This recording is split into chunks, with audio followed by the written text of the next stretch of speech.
Virginia has flipped in the majority of its legislative and executive capacity. So we will talk a lot. I think that's going to be the majority of the show about what happened there, what this means going forward, and what Democrats should take away from the fact that this happened the way that it is. I have a lot to say about this, so this could actually eclipse the majority of the rest of the content of the show.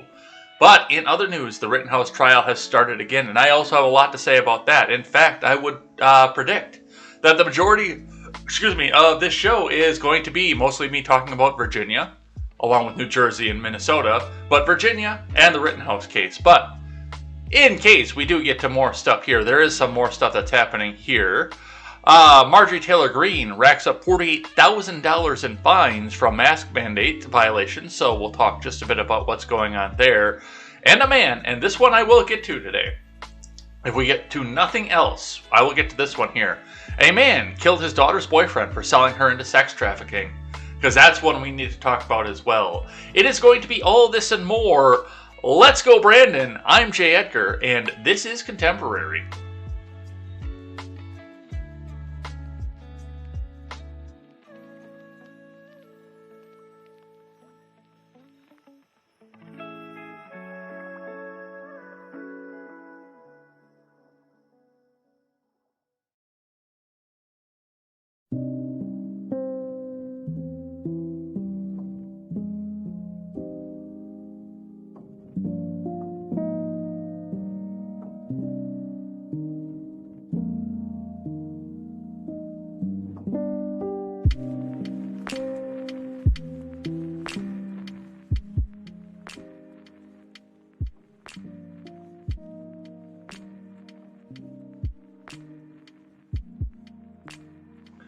Good morning, Edheads. Welcome to Contemporary. My name is Jay Edgar, and boy, oh boy, has this been a fun night. I stayed up late watching some of this coverage here just to see what kind of shenanigans there were. That's part of the reason I'm running behind right now, and I know that we are going to have a lot to get to today and a lot to go over, so we got to get right into it. We got to keep going if we have any hope to talk about any of the other, actually fairly important news that's coming out of the rest of the world today. We have some stuff to talk about. Ethiopia, there's some stuff out of Britain, Australia. We have got a lot to talk about there, but I know that a lot of this, and a lot of public interest is going to be on this Virginia race, so we're going to get into that as well. Let me just make sure that I have that set the way I want it. Yes, I do. All right. And it's going to be all this more over on Contemporary. So let's get into it. Let's just get started here. Let's rip the Band-Aid off and let's go here. But before we get started, make sure you guys go over and check out and bookmark the page, turnsofpagesproductions.com. We're a little bit of a cash stall right now. Unfortunately, it's a startup. Sometimes that happens here, but do make sure you bookmark the page. Make sure you guys go and check that out. It's going to be a great time when we carry great shows such as the Daily Ignoramus, the Breakdown with Birkenhoff, the R-Rated Conservative, the Porch Boys, and the Freckles and Brit Show. Go check all those shows out. They're all going to be a part of this year. I'm going to put the elbow into everybody else to see if they can make sure that they put the GoFundMe out as well, just to make sure that everything goes out and is good. I do want to make sure that we have a nice, safe space for these people, and as we get up and grow, I do want to have onboard video hosting. That's going to take a lot more money and a lot more effort.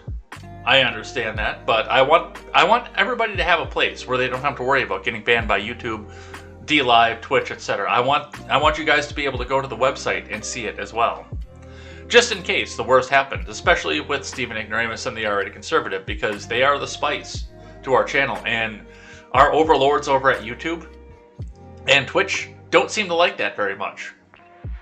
And I never want you to go without your already conservative or your Stephen Ignoramus. I never want you guys to go without that. So go check that out. That's going to be a great time. Bookmark the page. Go check that out. You have contact from me by email, by YouTube, or by Twitter as well. So go and do that. And if you guys do want to help out, we do have the GoFundMe up here. Still stalled at about $500 off of 5 donations, but help launch Turns of Pages Productions. Throw $1 in, throw a $5 in. Any little bit helps. I understand we're coming into the holiday season right now, and some of those belts are going to have to be tightened, especially in the honk honk, let's go Brandon, $3.09 a gallon average gas prices, and coming into the winter where it's getting cold. I turned my heat on once. I got tempted to do it again this morning, but yeah, people are probably tightening the belt and saying, do I really need the heat right now? A lot of people are probably looking into that. So definitely go and check that out if you can. Don't break yourself to do it. But if you can, come on in there. Throw $1, throw a $5, throw a $10.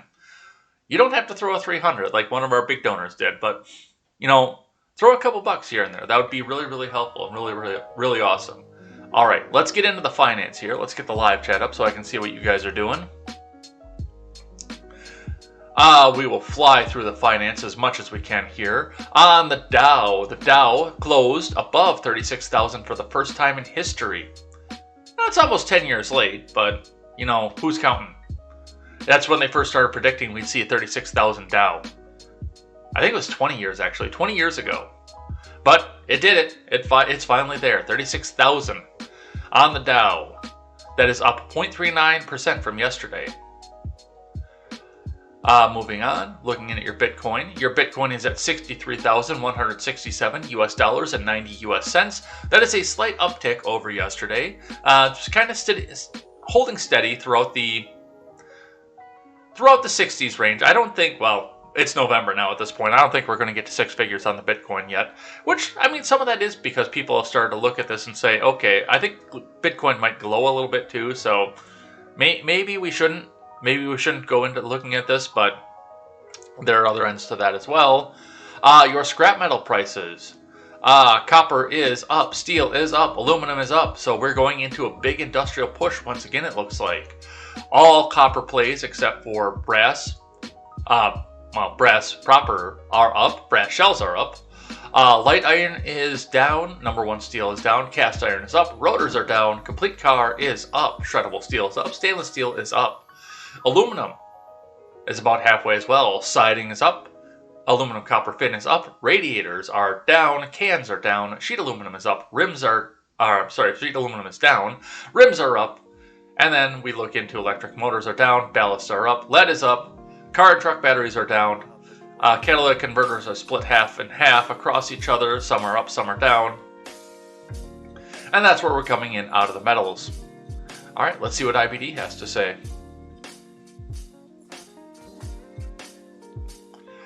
From Investors Business Daily, Dow Jones Futures, Fed taper looms for market rally, Tesla pauses, CAR BBBY lead meme stock revival. Sweet. They're going to do meme stocks and my SHIB is going to grow. That sounded dirty. From Ed Carson. Dow Jones Futures were little changed Wednesday morning, along with S&P 500 Futures and NASDAQ Futures, with the Fed taper on tap for Wednesday. The stock market rally showed slim gains Tuesday, with the major indices hitting record highs intraday. Bed Bath & Beyond announced a big e-commerce news, fueling a revival not only in BBBY stock, but in traditional meme stocks, AMC Entertainment and GameStop. My stonks! If you're a hedge fund manager and you're sitting in GameStop right now, you are a fool.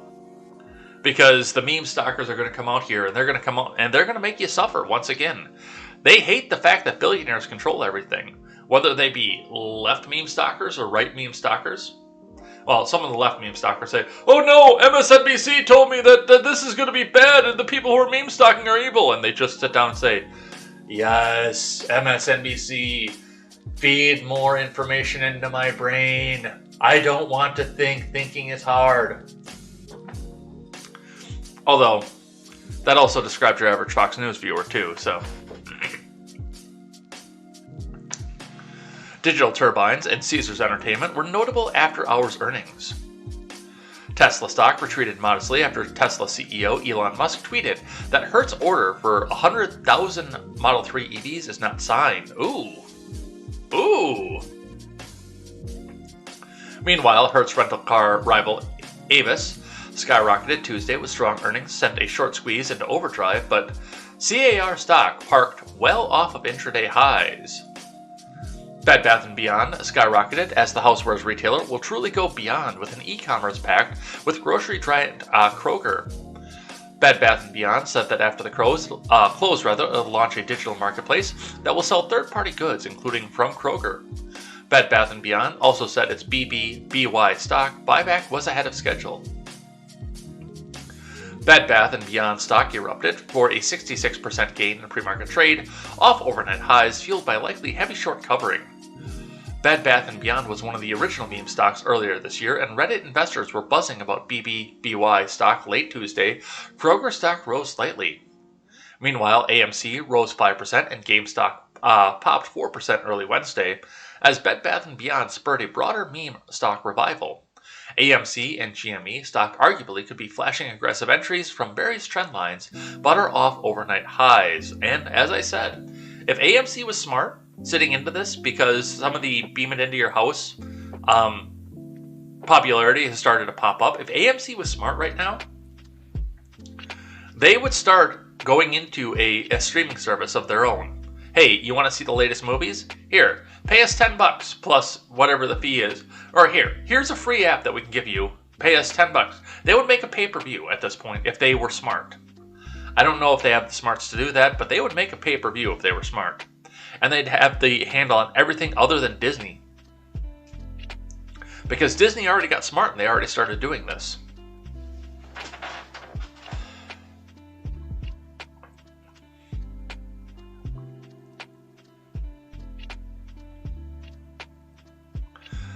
Meanwhile, AMC, we got that one off.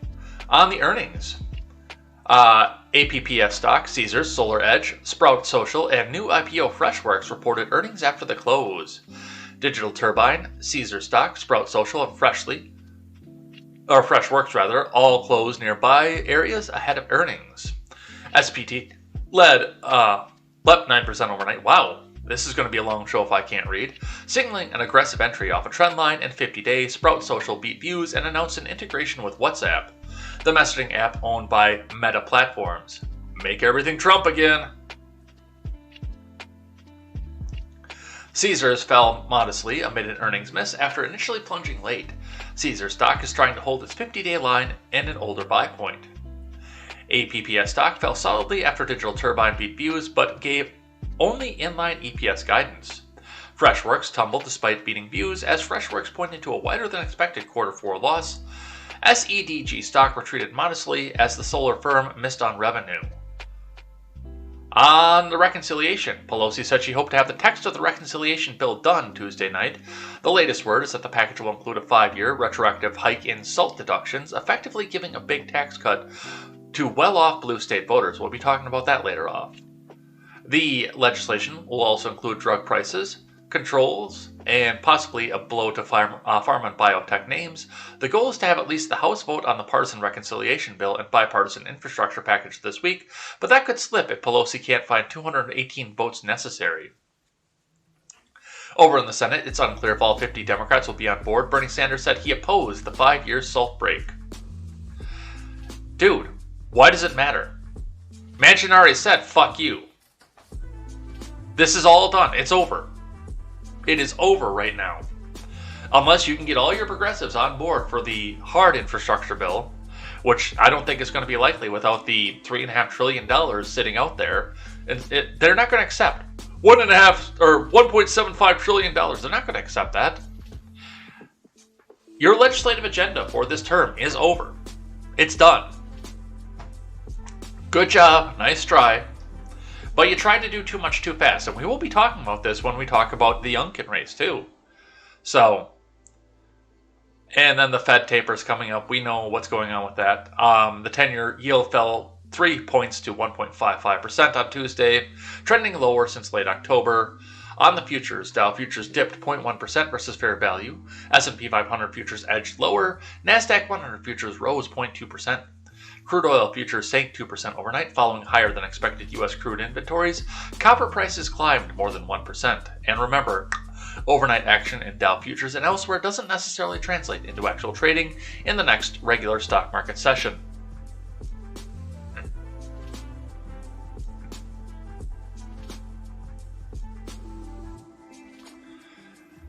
Let's grab one from CNN because they're taking a victory lap here. Oh, look, Biden's policies worked! 36,000 for the first time! From Paul R. LaMonica. The Dow Jones Industrial Average closed above the 36,000 mark for the first time Tuesday, following a gain of about 140 points, or 0.4%. On Monday, it had briefly risen above 36,000, but didn't end the day there. Investors had to wait only a little more than 3 months for the Dow to climb from its last 1,000-point milestone, 35,000, to this one. But for some, the Dow 36,000 vigil has been going on for 22 years. The Dow 36,000 prediction was first made by journalist James Glassman and economist Ken Hassett in October of 1999. The Dow was just hovering above 10,000 when their book, Dow 36,000, The New Strategy from Profiting from the Coming Rise in the Stock Market, was published. Glassman, whose journalism includes a stint as a moderator of CNN's Capital Gain in the mid-90s, now runs a public affairs consulting firm. Hassett most recently served as senior White House economic advisor to President Trump. In their book, Glassman and Hassett argue that the Dow could hit 36,000 as soon as 2005. That didn't happen. Stocks plummeted in the final months of 2000 as the dot-com bubble burst, and the market tumbled again after the 9/11 terror attacks led to a recession. Investor sentiment was further depressed by significant accounting scandals at Enron, WorldCom, and Tyco, which were once considered market leaders. The Dow hit a low of around 7,200 in 2002.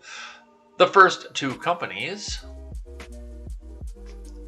Stocks didn't get back to pre-bubble levels until 2006, and the market peaked again in October 2007 as the housing market started to unravel.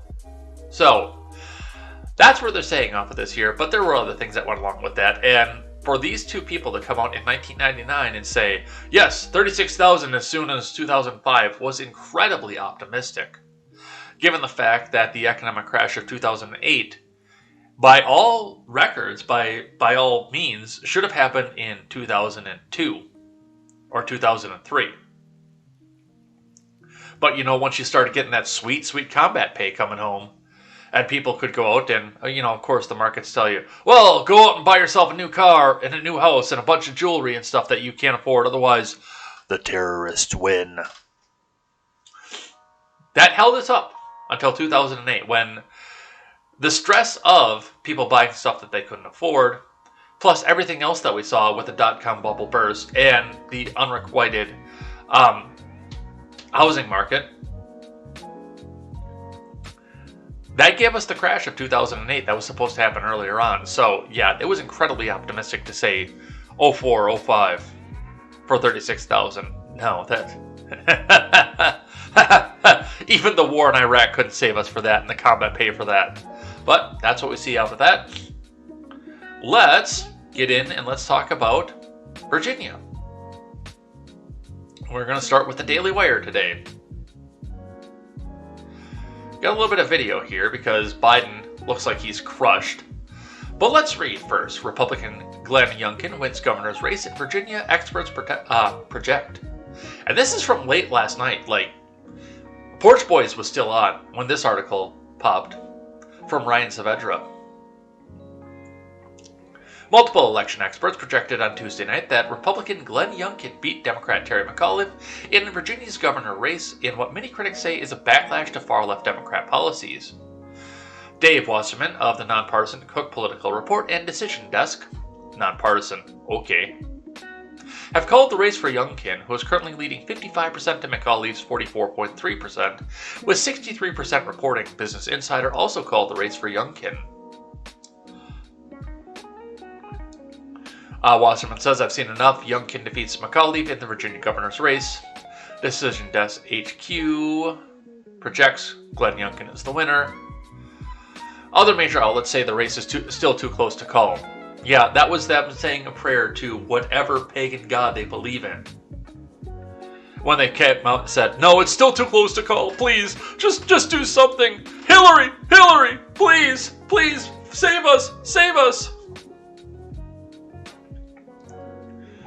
Since Virginia went blue for Barack Obama in 2008, Republicans have been on a downhill slide, the pace of which quickened during President Trump's administration, the Associated Press reported. The GOP, which hasn't won a statewide race in Virginia since 2009, saw its legislative majority melt away. Democrat President Biden claimed on the world stage earlier that day that McAuliffe was going to win. Let's listen.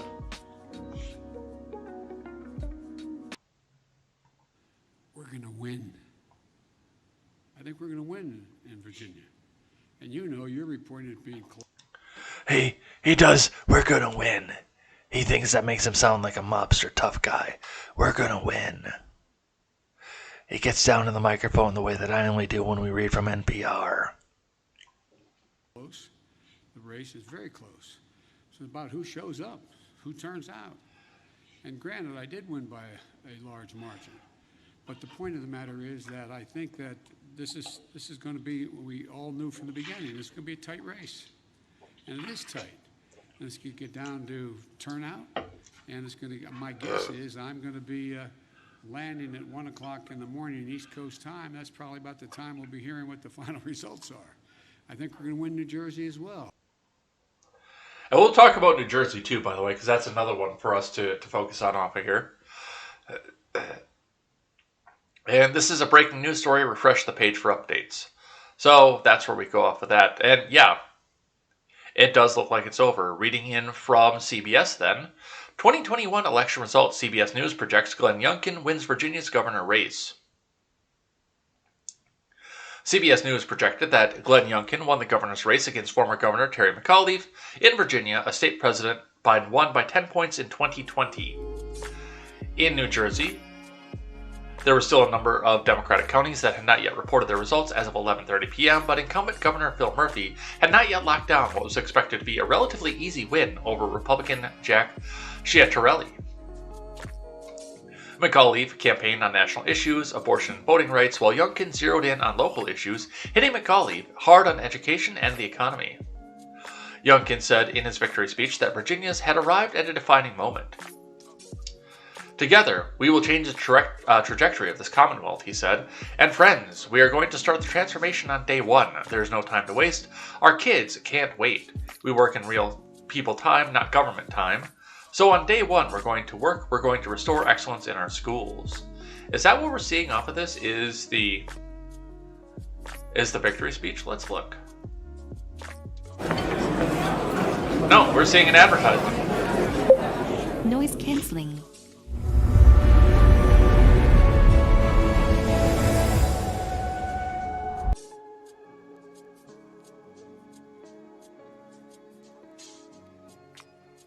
Virginia, we won this thing!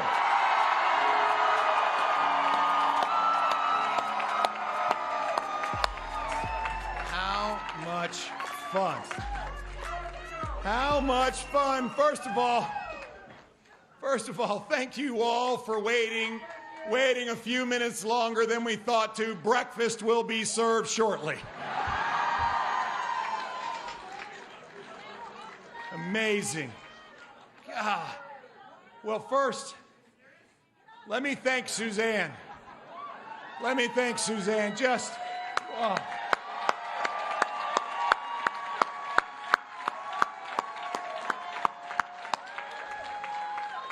I have said many, many times that the Lord knew what he was doing because I need her a lot more than she needs me.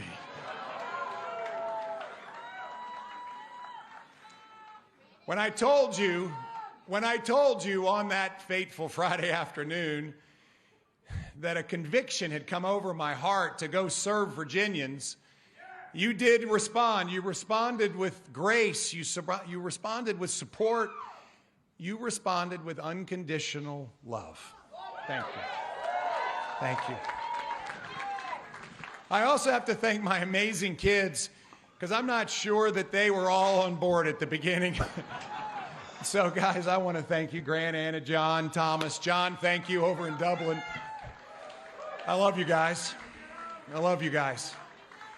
And I want to thank my beloved Commonwealth of Virginia. Here we are.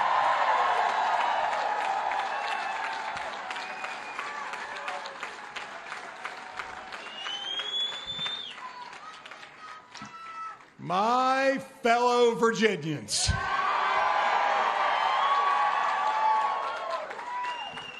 We stand. So, and I mean, that's about a 10-minute speech, and we're not going to do the full speech off of this, but yeah, I mean, this was a pretty big upset, because what did we hear all throughout I mean, right from the beginning of the governor's race, we started hearing, oh, why is Youngkin even running? It's so handily. McAuliffe is just going to win, and it did look on polling like he was just going to stay there. And this is one thing that I also want to point out as we come into this is, yes, the Daily Wire told us that this is a heavily Democrat state. No Republican has won a statewide race in Virginia since 2009. I know that they de-honk-honked the election to some extent. I know that there was probably a little bit of honk-honk that's in there. That's the reason the race wound up being so close. But they de-honk-honked the election by a considerable margin. And I think that that played into some of this too. But there's more than just the fact that they de-honk-honked the election, because Glenn Youngkin just won the governorship in a statewide race, along with the lieutenant governorship and a majority of delegates, and I believe the attorney general of the state as well. All in one night. In a state that has the Beltway in it, that touches the Beltway and has a lot of DC influence off of it. That is a significant margin no matter what, and the fact that he even won it all with that much DC influence in the state. And that's where the most populous counties of the state are the ones that go and touch the Beltway. It's commuters that come out of Virginia and then go back into DC to go do their work.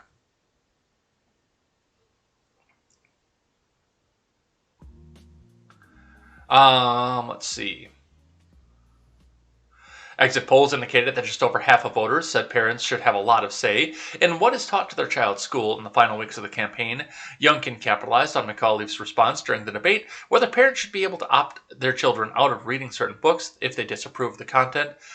I don't think parents should be telling schools what they should teach, McAuliffe said. Youngkin quoted McAuliffe repeatedly on the campaign trail and ads. It resonated with Youngkin supporters. 8 in 10 think that they should have a lot of say in their children's schooling. And that used to be, by the way, a Democrat position, too.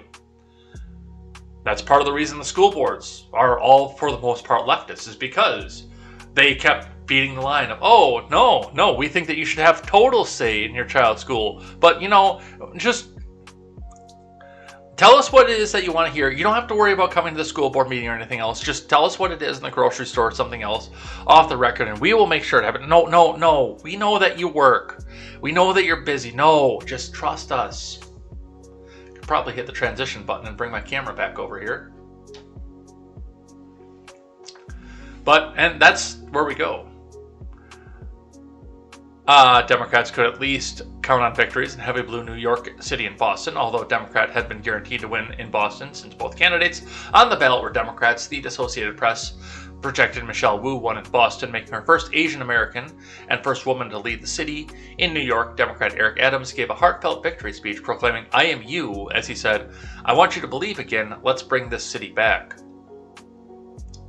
So those are some of the smaller races off of this, but we are going to do a little bit of focus on New Jersey and Minneapolis too later on. But let's look at Virginia for just a second. These were the live results from PBS. And just this red slap. You see the blue down here in Danville City, Brunswick County, Greensville County, Sussex County, Suffolk. So, does every state on the East Coast, by the way, have a Sussex and a Suffolk County? I've noticed that. Pennsylvania does, Mass does, Virginia does, apparently. And then up here, up on the Beltway area, too. Loudoun. Loudoun, that actually surprised me, that Terry McAuliffe took that by 11 points, but it is Beltway adjacent. Fairfax, 30 points. In McAuliffe's favor. Arlington, 54 points. Yeah, all the big Beltway stuff. Prince William, 17 points. But yeah, just other than that, just this massive splash of red across Virginia. With the exception of a couple cities mattered around here. And Richmond. Half of Richmond. Alright, let's keep going. Let's go from the New York Post. I want to read a couple more of these, and then we will go into some of my commentary on this and why this happened the way that it did. Because I think I know. Biden looks crestfallen after Youngkin's crushing Virginia victory. From Lee Brown. President Biden looked crestfallen early Wednesday when he stepped back on U.S. soil amid a devastating election night for his party. The 78-year-old commander-in-chief cast his eyes to the ground, his face etched with concern soon after stepping off Air Force One, as the Democrats faced a series of crushing losses in expected strongholds. Biden, whose public schedule is empty Wednesday, had already been in crisis last week when he jetted off for his 5-day jaunt in Europe, with his poll numbers flagging in ongoing struggles to pass his $3 trillion plan for new government spending. Before departing Europe for a trip back home on Tuesday, the president conceded, I don't think it's hyperbole to say the House and Senate majorities and my presidents will be determined by what happens in the next week. Election Day Tuesday ended with races that should have been easy wins for Democrats. Most dramatically, Republican Glenn Youngkin easily beat Democrat Terry McAuliffe to beat the governor of Virginia, a state Biden carried by 10 percentage points last year. Honk honk.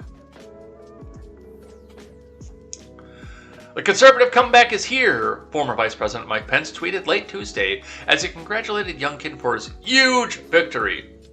Huge, okay, it's huge. We are one step closer to taking back the House in 2022 and bringing America all the way back, he predicted. Missouri Senator Josh Hawley predicted Youngkin's victory could be a political earthquake.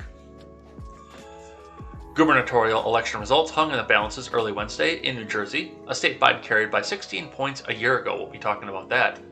Incumbent Governor Phil Murphy, expected to be a shoo-in for the Democrats, remained virtually tied with Republican challenger Jack Ciattarelli on Wednesday morning, with the pair less than 1 percentage point apart and 97% of precincts reporting. While the former president gave credit to his supporters in the upset in Virginia, political commentators appeared certain that Biden's disastrous leadership, especially in trying to pass his extreme spending plans, were to blame. And that, right there, because they said that, is the perfect time for me to get off and try to explain what happened here, because I think I know what happened. The NPC will come here and watch. Producer Pepe will stand there behind him. Here's what happened with Virginia. And I kind of saw this coming. Well, first and foremost, they honk the polls to a point where it was supposed to be. Razorfist did a really good video on this, and I saw it yesterday. Obviously, I'm not going to post it up in the chat or anything or watch it because, I've already dressed up as the guy. I don't want him to come back and copyright pop me and take this entire stream down. But the propaganda was out there for a reason. And the propaganda, by the way, was also out there for the Biden race. And it didn't work because people turned out in droves to the point that they did have to honk this to an almost unbelievable level. The rise in the arc and then the rest of the way through the night. That was a honk in the election that they needed to do because their propaganda didn't work. And that's the funny thing about propaganda. We saw these demoralizing polls coming into all this. We saw massively demoralizing polls and people coming out and saying, oh no, McAuliffe has got it. He's just got it. It's done. It's over. Why is Youngkin even running? And of course the Lincoln Project out there thought that it said young kid and not Youngkin. So they did all they could to focus on him because, hey, when the Lincoln Project hears young kid, they all get fucking excited. All jokes aside off of this, there's a reason this happened. And if this election had been held closer to 2020, or closer to the beginning of the year, like say that this was a special election and this happened in February of this year, this would have been a very, very different race. But something I've observed as we've gone through this is that it seems like there was a schedule, a plan in place. And I don't know if there was or not. I mean, I can come out and I can bring out the tinfoil, the conspiracy theories, and tell you all about what I think about the lizard people, the people that are controlling things, and the plans that they have for the world. I can come and tell you all about that. I'm very good at it. But it does seem like they tried to do way too much, way too fast. It seems like maybe they lost 4 years and they were trying to cram through so they can get back onto a schedule for something so they can have something appeased out, but there's the conspiracy theory aspect of it. Let's actually focus on the reality here and look at the budget reconciliation, the must pass, the fact that they keep cramming stuff in here. And people know what's in this at this point. The 4chaners, the Redditors have ripped this entire thing apart and told us line by line what's in it. It's not getting the mainstream media coverage that some of the other stimulus bills or some of the other omnibus bills have gotten, but it's definitely had a lot of attention paid to it. We know and we can easily find out what's in this thing, but there's that. There's the fact that more lockdownerism is out there. There's the fact that they're trying to, push out some of the globalism. They're doing the shutdowns. They're doing the gas prices, shutting down the Keystone Pipeline. The heating oil is coming back up. And they're trying to force feed this change in the landscape coming down from the top down in DC rather than coming from your localities and your states. If Democrats had tried to go through the same agenda that they're doing, but kept it a little bit slow and tapered and, tried to introduce some of the stuff over 10 years, 15 years, one piece at a time, I think this would have been a very different race. And I don't think we'd be sitting here talking about Governor Glenn Youngkin right now. We'd probably be sitting here talking about Governor Terry McAuliffe, and a lot of us would be saying, okay, what do we do? What's the next step? But a lot of this and that was probably one of the problems with the Obama administration too, in spite of the fact that he took 8 years to not get his agenda done. He kept talking about what it was that he wanted to do without legislative support, without state support. And there was a pushback. That pushback was large, fat, and orange.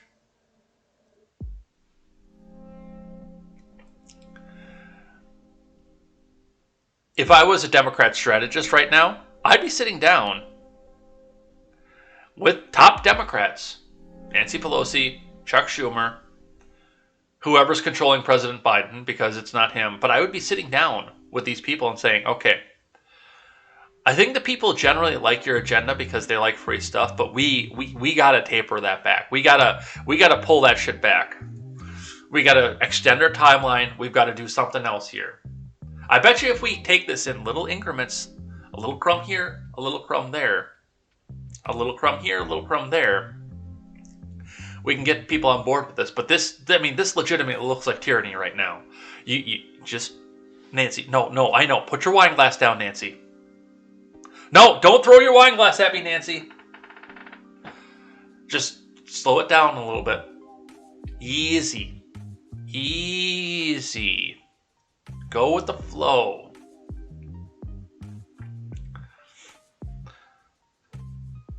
But instead, they're sitting here. Oh, well, what do we do? Oh, let's raise the national debt.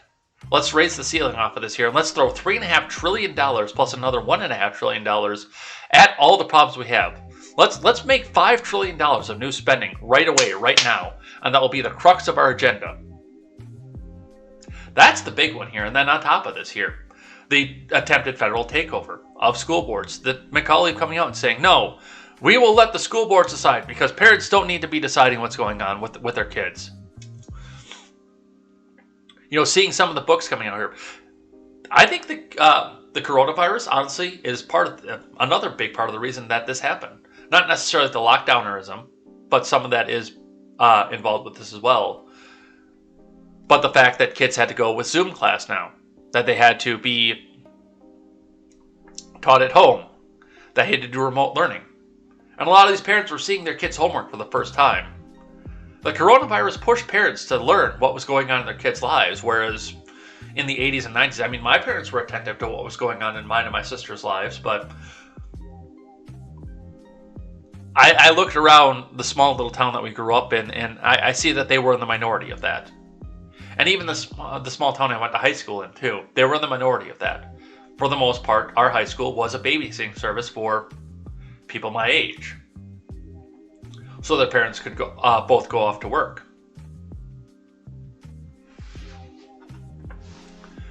But now these parents, some of them are working from home themselves, are starting to see the homework off of this. They're starting to see what it is that not going to the school board meetings did. And now they started going to the school board meetings. Hell, the federal government came out and said, we are going to be watching these school board meetings because those of you who are raising a voice and raising a concern, we view you as domestic terrorists. Oh, no, Mr. Senator, no, there was nothing in the language of this that said domestic terrorists. Okay, then why are you putting the FBI involved into this? This is intimidation. The sad part about this is I do think that I'm right on the fact that the Democratic agenda is popular among people. That's something we need to change. But shoving it in there so fast and so hard, cramming it down your throat, saying, okay, well, we just need to take over 50% of this, and we will force our will with 51 votes among the rest of the people. That turns a lot of people off to the Democratic agenda. What have I said from the beginning? From the start of this show, because the coronavirus was starting when we started the show. So pretty much right from one of the first 2 months, I've said, good ideas don't need to be mandatory. If a lockdown is a good idea, you don't have to mandate. You don't have to force it. People look at this and say, no, we can hold off for just a little bit. 2 weeks? No, that's fine. If it was a good idea. But a lot of people realize that it wasn't a good idea. And of course, you'll always have those holdouts of, you can't tell me what to do! The vaccines, the masks. If they were good ideas, they wouldn't have to be mandated. People would look at this and say, you know what? This seems to be much, much healthier. I'm going to throw a mask on for a little bit because then we can go and beat this thing. Not, you will have a mask on to buy or sell. You will have a vaccine to buy or sell. There are a lot of aspects to this, and a lot of this is coming out from our left. The other side of that I can also point to is it may be time for some of the Democrat strategists, the people who are controlling Pelosi, Schumer, etc., to sit down, look at the progressive wing of the party, and say, okay, it might be time for you guys to sit down and shut the fuck up, because I think that's a big part of what's pushing this, the we want it now. The millennial and late Gen Xers who are into politics for the first time, who are looking at this and who spent their entire lives, Mommy, Daddy, I want it now. Give it to me now. Okay, princess, just stop yelling. Okay, no, we can do this now. We can do this your way now. And a lot of these people are sitting in school boards, in local governments, in the House, Alexandria Ocasio-Cortez. And it may be time to sit down and look at some of these people and say, okay, Cortez, Tlaib, sit down, sit over there, shut the fuck up. Now, will any of this happen? I don't know. But it might be time for Democrats, their strategists, to sit down and start having the come to Jesus moment, to come and have the talk. Because this, in a state that touches the Beltway, this was a bloodbath. Even to have McAuliffe winning, or losing rather, by, let's look at the last results right now.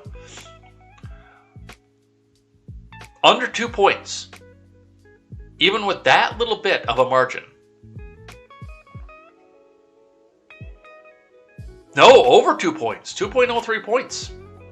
I did my math wrong. Even that narrow of a margin. Given the fact that just a few months ago this was supposed to be an easy McAuliffe win, Virginia was plus 25 Democrat. Youngkin's only going to get like 20,000 votes. Why is he even trying? To come up to this on a 2-point margin in favor of the Republicans, this was a bloodbath. All right, let's keep going. From Yahoo News, Republican Glenn Youngkin wins Virginia governor's race from John Ward. I don't want to go too far into this because we know that he won, but there are a couple other sentences in this I wanted to touch on. Republican Glenn Youngkin wins Virginia's election for governor Tuesday night, a massive victory for the GOP after more than a decade of political losses in the state, and an indication of significant discontent with President Biden and momentum for the Republican Party nationwide ahead of next year's midterm elections. Youngkin defeated Democrat Terry McAuliffe, a former Virginia governor, in a state that Biden won by 10 points just a year ago, and that current governor Ralph Northam, a Democrat, won by 9 points 4 years ago. Youngkin was able to win back enough moderate Republicans and independents in the suburbs outside of D.C., around Richmond, and in the Virginia Beach and Norfolk area. He did so by keeping his distance from former President Trump without alienating those in the pro-Trump Republican grassroots. And that's a part of the problem, too, because, McAuliffe himself was dependent on the Biden admin. He said so. He looked at this and said, "No, look, the Biden admin, that's what's doing this. We need to be more like Biden here." And he was also a very, very staunch Clinton advocate. So, yeah, keeping your distance from some of these top-level politicians in a world where most of U.S. policy seems to be centered around what's happening in D.C., yeah, that's a good thing. And keeping yourself distance from people who are D.C. Central, that might actually start to lead you to victory.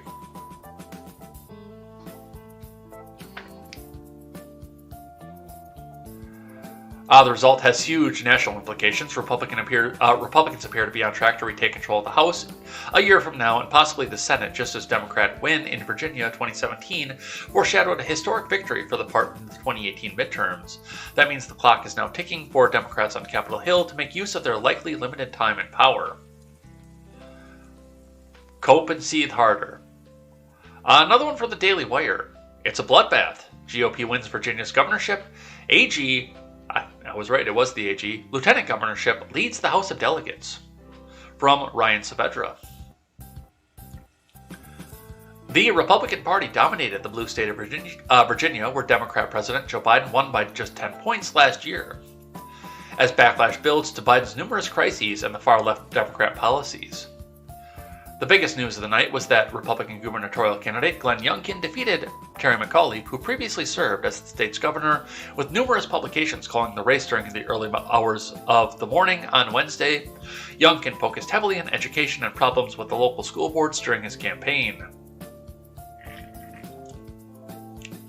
The Wall Street Journal reported. Election officials said turnout was high. More than 3 million voters were reported late Tuesday, with votes still being counted. About 2.6 million Virginians voted in the last gubernatorial election in 2017. State election figures show more than 2.2 million Virginians voted in 2013's governor's race. Dave Wasserman of the nonpartisan Cook Political Report and Decision Desk, HQ, called the Virginia lieutenant gubernatorial election for Republican Winsome Sears and called the AG election for Republican Jason Miyares.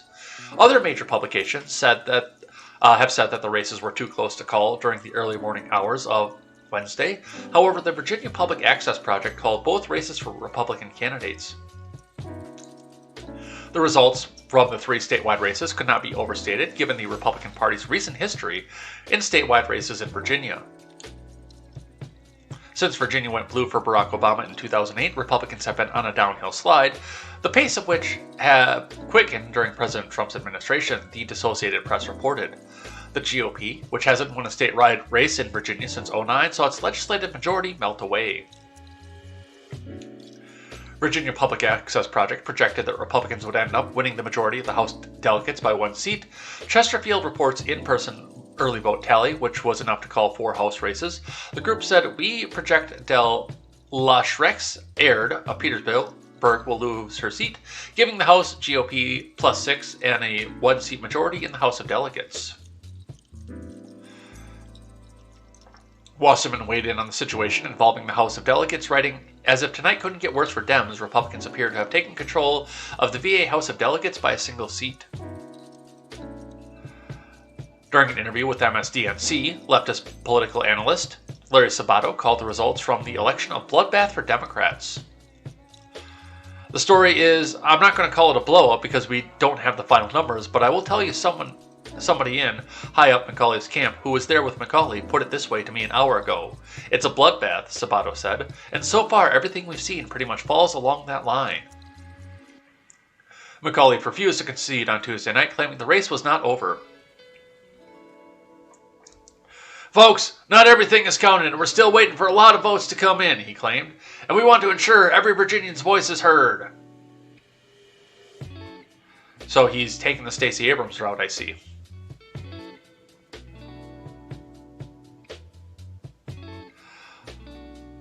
And that's where we go. And yeah, like I say, I think it was just too much agenda too fast is what's killing this. And if this is any indication, if they don't sit down and look at this and say, okay, what do we do different?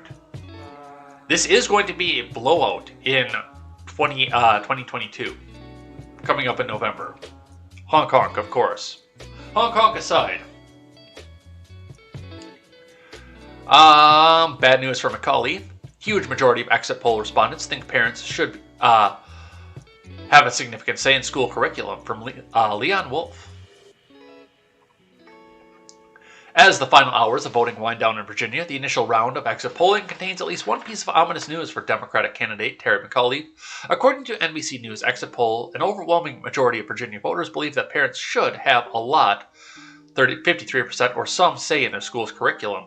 Only 10% of respondents say that parents should have not much say, and only 3% said that parents should not have any at all say in their school's curriculum. I don't even need to hit the read more on this here, because that's exactly the point that I wanted to make off of this. That is one of the things that killed this race. The too much, the too fast, I think is the big one. And I think that's going to have national repercussions off of this. Because every single GOP candidate in the rest of America can tell you now that McAuliffe was backed by major Democrats in the House, in the Senate, in the presidency, for saying that parents shouldn't have that much say in their children's schooling. That will be the rallying cry coming into 2022, especially with so many people that are pulling their kids out of the public school system right now. All right, let's look at some of these other things that went on last night, and then we got to talk Rittenhouse for a little while. And I think that's going to be just about it. From NPR, in heavily Democratic New Jersey, the governor's race is surprisingly close. This is from Nancy Solomon and Ruth Talbot, and we cannot rig the elections in Democrats' favor if you don't donate. Donate to NPR, people. The donate button is right there, so we can launder our money and give free advertisement to all Democrats. NPR, National Progressive Radio.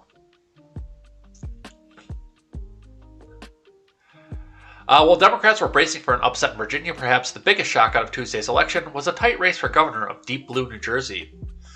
Polls have shown for months that Phil Murphy, a 64-year-old Democrat, has a comfortable lead, as much as 11 points, according to Monmouth, released last week over Jack Ciattarelli. But as the returns came in late Tuesday, Ciattarelli appeared to maintain a slim lead for much of the night, with reports that mail-in ballots, which tend to break heavy for Democrats, were slow to be counted. Let's actually do a refresh on this, and let's see what they have, because this is supposed to be live results.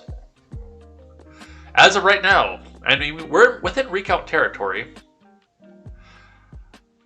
Ciattarelli is up by just a bit over 1,000 votes, which means that this could easily honk and go the other way, but those are your results by county. I gotta step away for just a sec. I'll be right back.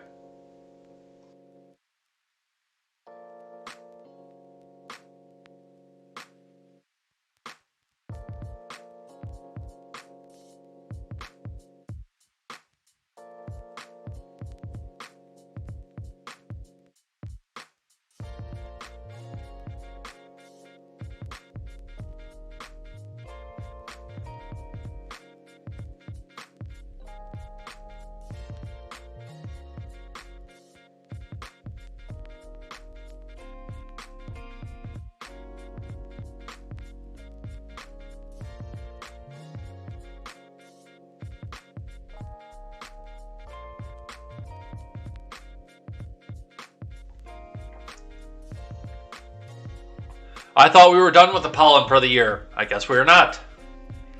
The entire week has been good for me, but yeah, we're sitting here now and now the nose is going to run again. All right, let's look at this for just a bit more. And there are some of your county-wide races here. So, I mean, it looks like the majority of New Jersey stays very, very blue, but we've got a few out here that are coming very, very red as well. If Murphy is Tuesday's victor, he'll be the first Democrat governor to be reelected in New Jersey since Brendan Byrne in 1977. That's even though the state has about 1 million more registered Democrats than Republicans. The ongoing issue for Democrats in statewide elections is that New Jersey homeowners pay the highest property taxes in the country, and Murphy's challenger, Jack Ciattarelli, reminds voters of that every chance he gets.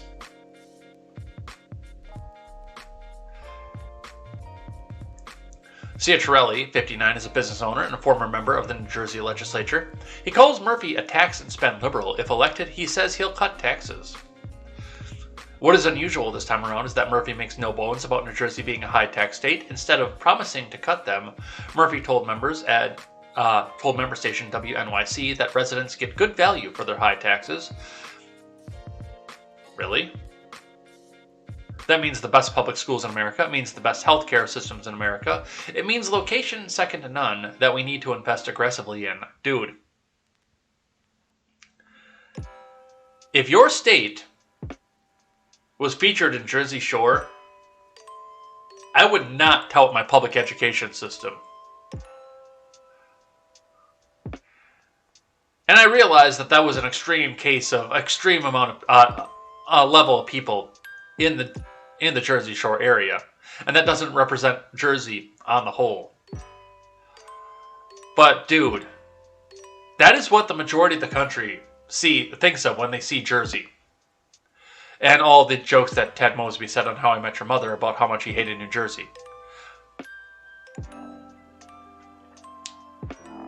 I would not tout my public schools in New Jersey if it was me. But there it is right now. That's what we're seeing with 88% in. This could go either way. But I have this feeling this is going to wind up being in recount status no matter what. So we will watch that one closely. The other interesting one that I thought that bore mentioning off of this comes from NBC News. Minneapolis residents reject proposal to replace the police department. The result is a blow to the nationwide movement to overhaul policing spurred by the death of George Floyd. St. George, hallowed be his name. By Janelle Griffith. Minneapolis voters on Tuesday rejected a proposal to replace the city's police department with a Department of Public Safety, the Associated Press projected. The result is a blow to the nationwide movement to overhaul policing spurred by the police killing of George Floyd a year and a half ago.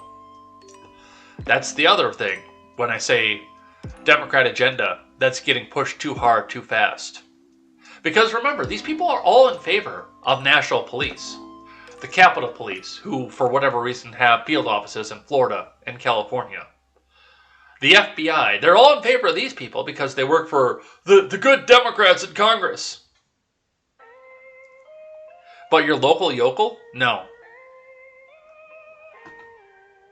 The ballot initiative would have amended the city's charter to remove a requirement that the police department maintain a minimum of officers. It asks the residents if the police department should be replaced with a Department of Public Safety that employs a comprehensive public health approach to the delivery of functions, the specifics of which would be determined by the mayor and the city council.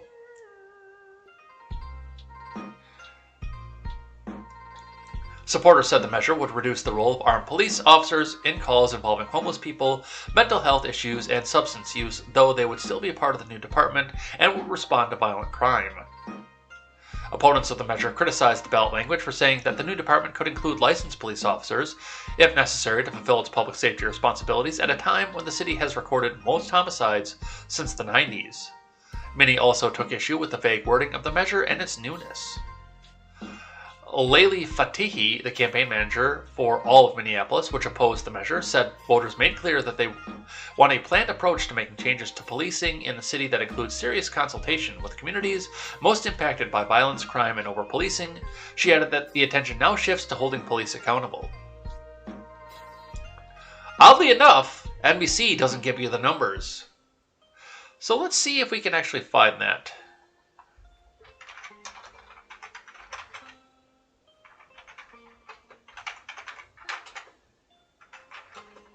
Results.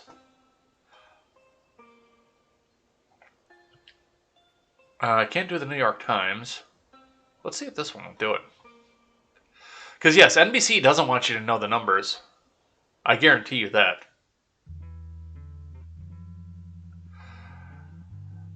Okay, when I went to bed last night, the numbers were a little bit further apart than that.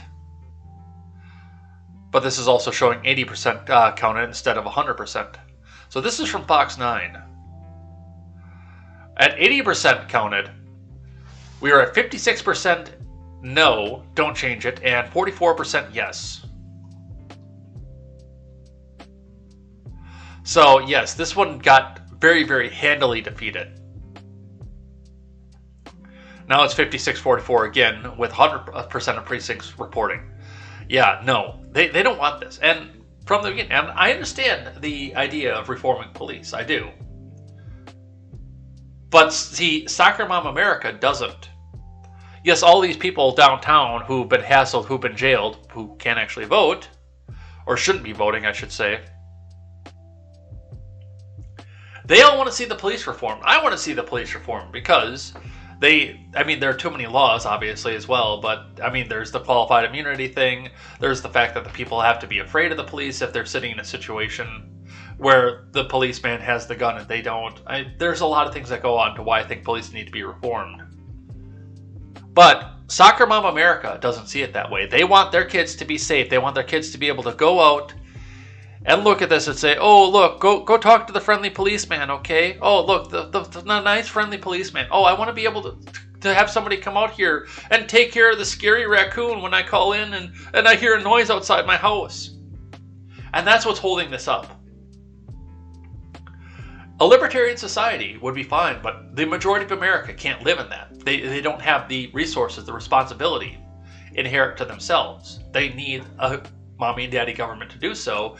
And when they sit back and think about the fact that they might have to have responsibility for themselves, well, they vote like this. So yes, that one got handily defeated.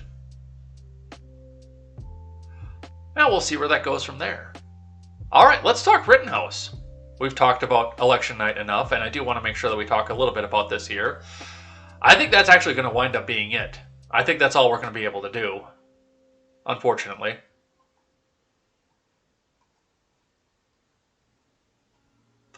From TMJ Milwaukee, to start off with, day 2 of Rittenhouse trial, opening statements, first witnesses to take the stand. Which, unfortunately, I didn't get to see a lot of this. I did see some of the opening statements, which was good. But I didn't get to see a lot of the first witnesses, so I'll be depending on TMJ here to tell me what went on with their own little spin. But just from the opening statements, I don't think the prosecutor's heart is into this. I don't think he gives a fuck. In fact, I think he might be in support of Rittenhouse. Just given the open statement that it. Now, he has a job to do. He's supposed to do what the state tells him to. He is supposed to represent the state, but I don't think his heart is into it, dude. I think he is trying to come out here and say, you know what, this kid is innocent, but I'm doing this because I have to. Just based on the speech that I saw yesterday. All right, Kenosha, in day 2 of the trial, Rittenhouse, the defense, and prosecution delivered opening statements, and the sides heard from their first witnesses. This is a watch the trial here.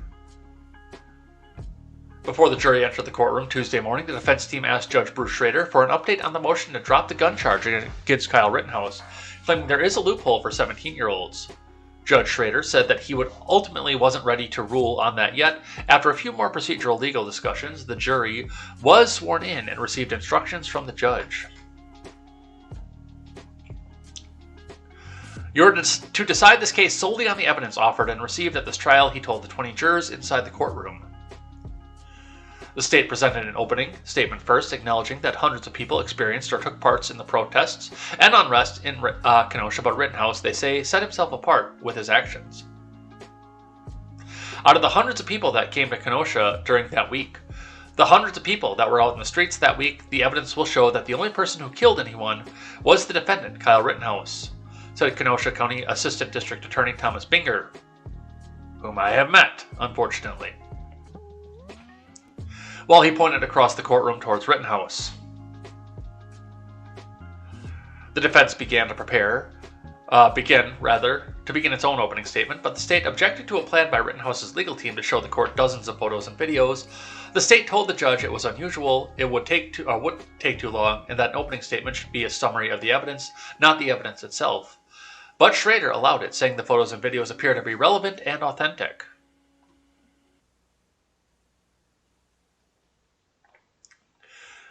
We have two very different outlooks of the events of August 25, 2020, began Mark Richards, Kyle Rittenhouse's lead attorney. Richards also indicated that Rittenhouse himself may testify, as he told the court, "You'll hear testimony not just from Mr. Rittenhouse." That might be a trick, too. I'll talk about that a little bit later. The state called its first witness to the stand, Dominic Black. Tuesday afternoon, Black faces charges for buying the alleged gun in the case. Black testified that he and Rittenhouse agreed to help protect car lot businesses in downtown Kenosha on August 25, 2020. He testified he and Rittenhouse were separated at some point during the night, and he testified when he first met back up with Rittenhouse after the shootings. He was freaking out. He was just really pale, sweating a lot, Black testified. You could just tell he was really scared. Did he say anything? Binger said. He wasn't really talking. He just said that he had to do it. It was self-defense. People were trying to hurt him, Black said. Black testified Rittenhouse took the gun from Black's stepfather's home without permission. During a cross, defense attorneys asked why Black didn't stop Rittenhouse from bringing the gun downtown that night.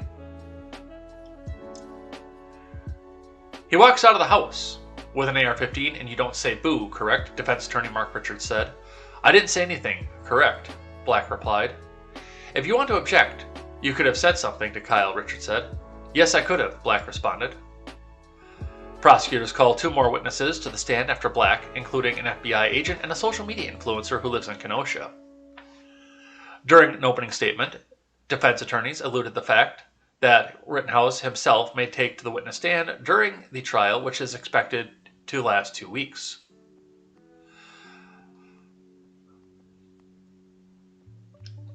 I don't think he said, well, first off, I need to know whether or not that gun really was the stepfather's house or anything else, the stepfather's gun or anything else like that. Because as far as I understood, and the evidence may show differently off of this was a straw purchase for Rittenhouse. It was his gun.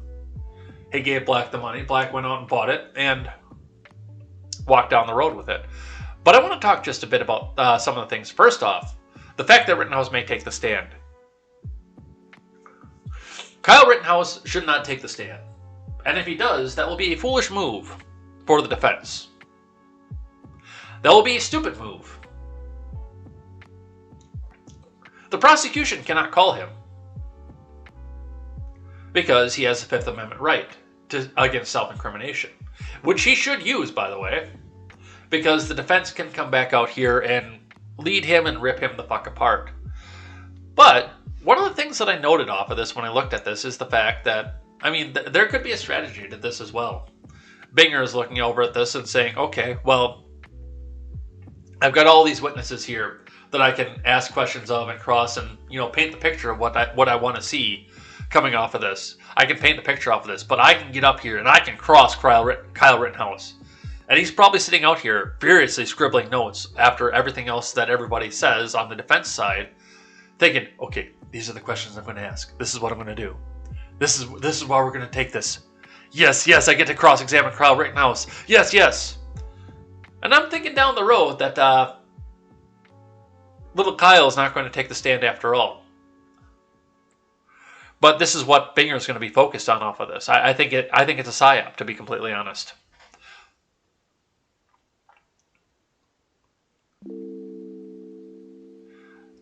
And by the way, one of the other things to point off with this, and this is coming from my personal experience, and now, mind you, keep in mind that at the time when I went down there, I was a 36-year-old man with a little bit of a broad-shouldered upper body build and a little bit extra in the stomach, I will admit to that. But, I mean, I'm a 37-year-old man who can handle his own. But even still, people were coming back and telling me that if I was going down there, I needed to make sure that I was well armed, which I was, by the way. I had stuff for short range, I had knives. Even though I don't know why I did, but I carried my golf clubs down there in spite of the fact that I left them in the truck the entire time I was there. When I went down there last year, people were telling me, bring a gun, bring a knife, bring whatever you can. Make sure you're defending. Be careful. Whereas apparently, Mr. Black is trying to tell us that he didn't think that Kyle should have carried anything down there. And Kyle went down in the middle of the night, in the midst of the problems. Not during the day the next day, while everything was calmed down and the police were making sure everything was in broad daylight and nothing bad was really going to happen.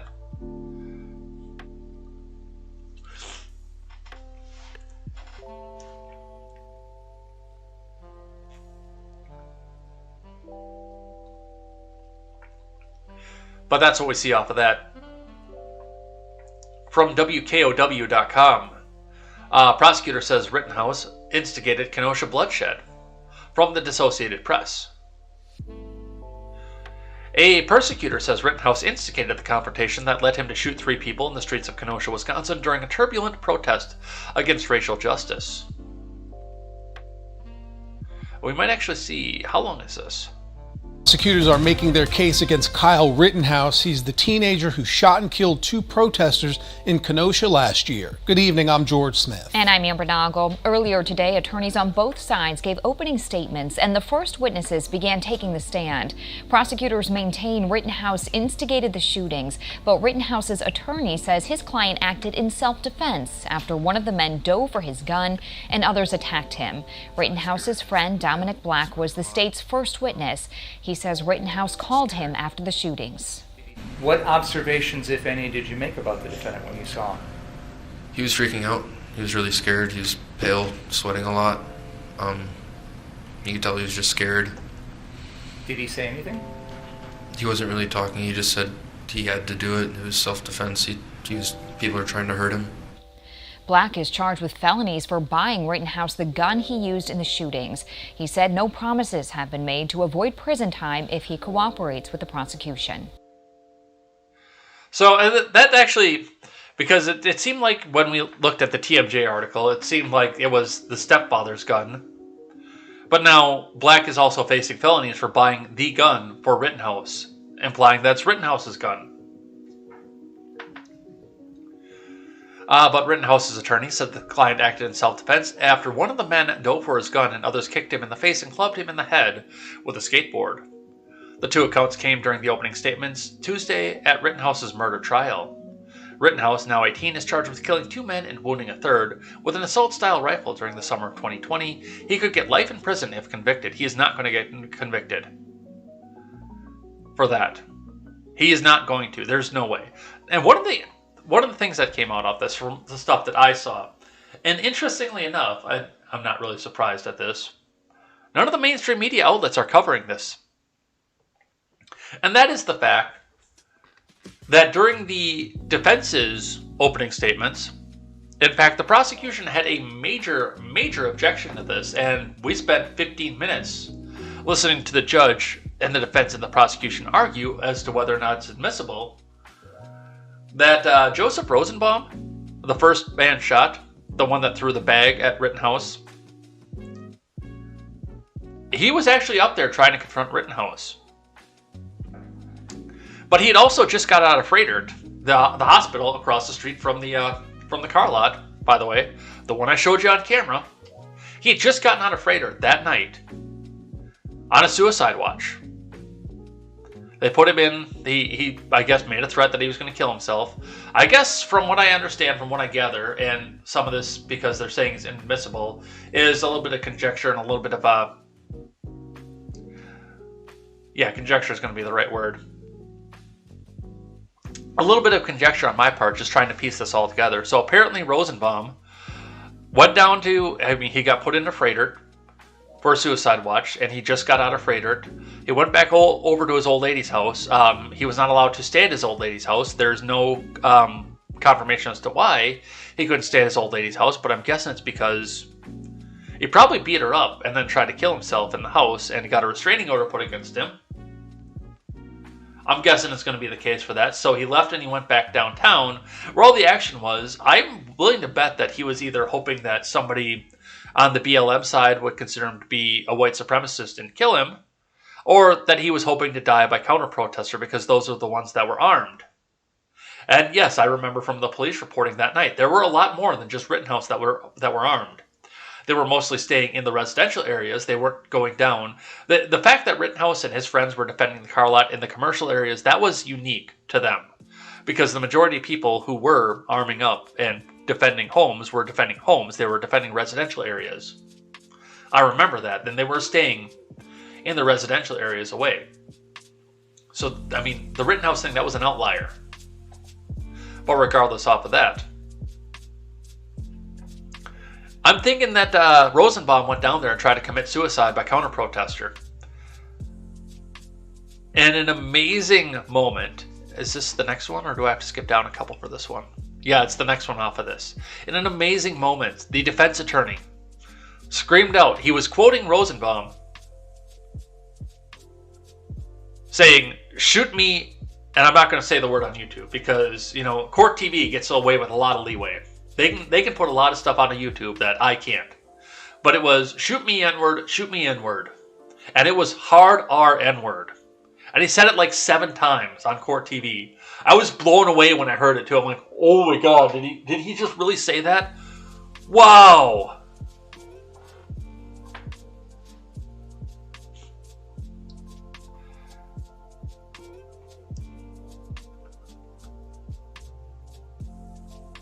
Let's actually read into that a little bit here. Kyle Rittenhouse's trial opens with his lawyer repeating the N-word twice in court. No, it was more than twice, dude. It was more than twice. I mean, if you watch it, just, you picture that. I mean, the whitest of the white guy with the whitest Midwestern accent in the world screaming, "Shoot me, N-word! Shoot me, N-word!" But, I mean, the actual word with the hard R and everything. Just no emotion on his face, just saying that in the middle of a courtroom in Kenosha.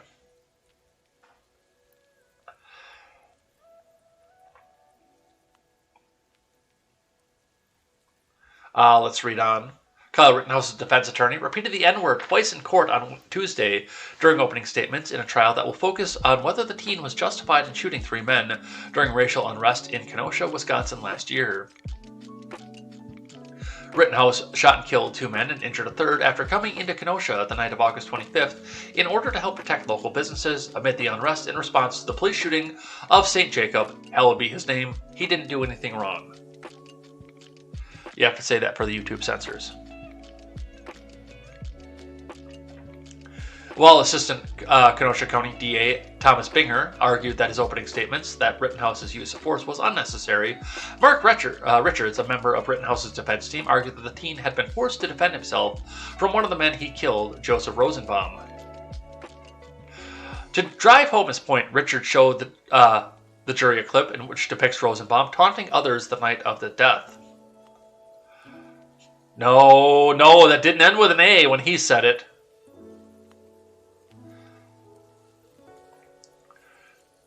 "Shoot me. Shoot me. Bust on me for real," Rosenbaum says in the video. A little more than a minute later, while referring back to the clip, Richards repeated what Rosenbaum said in the video. Oh, okay, so Rosenbaum, I guess, did the soft A, and Richards did the hard R.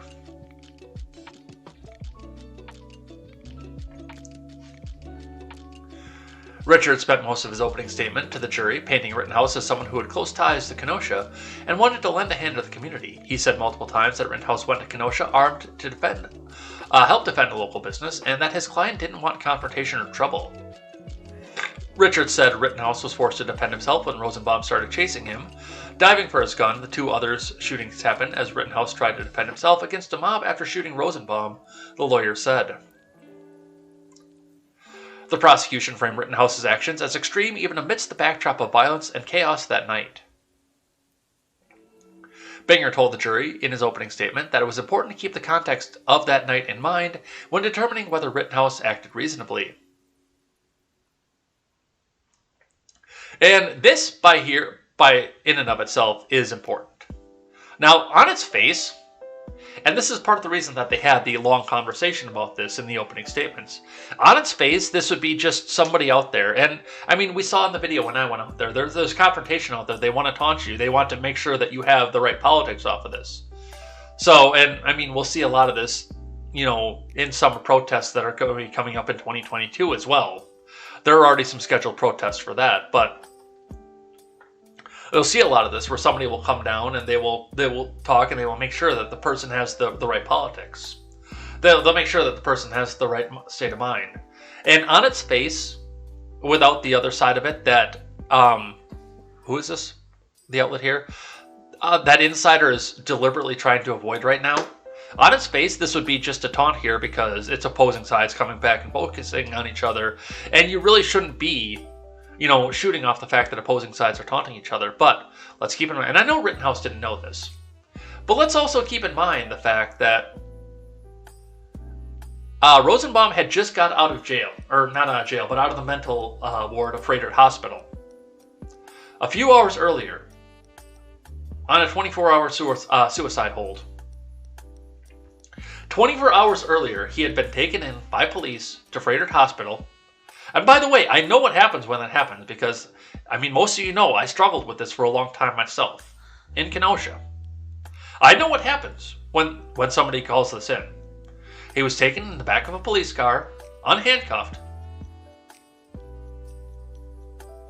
to Frederick Hospital, sat down. He had to sit in a little room by himself, be assessed, and then usually released out to a group home just outside the hospital. But he was there in the group home on a 24-hour hold to assess whether or not he was a threat to himself. That's all they can hold him on unless they do decide to commit him to a more serious mental hospital. But yeah, he had just got out of a suicide hold.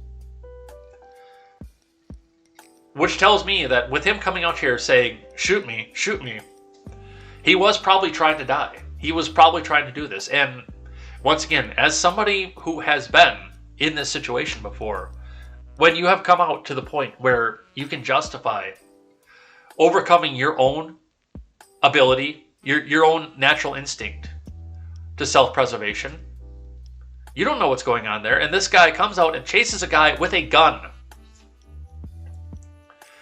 Hands up. Come on, do it, come on. You won't do it. And then with Rittenhouse's back turned, the next thing you hear is a gunshot behind him, knowing that he had just been chased. As I said before, Man 3 could have been on the table for that because, you know, you've just been chased, but you turned around to try to defend yourself off of this. But now you're sitting, and now you're putting yourself in a position where somebody was trying to die, was trying to become deceased, was literally trying to do so in a state of mind that nobody knows where he could have gone. There's a reason the prosecution wants this part thrown out, the fact that he was just in the hospital for that. There's a reason that insiders not reporting on it. There is a reason that it is currently temporarily sustained that Rosenbaum was in the mental hospital, that he was in the loony bin. Because that changes this entire case completely. If Rosenbaum was trying to get himself killed, if he was trying to commit suicide by another person, that completely changes the aspect of all of this and justifies Rittenhouse in the fact that he knew that his life was in danger. So when he heard the gunshot, he reacted. It's not right, but it's understandable and it's acceptable. It is self-defense. And then the other two, those are clear-cut self-defense.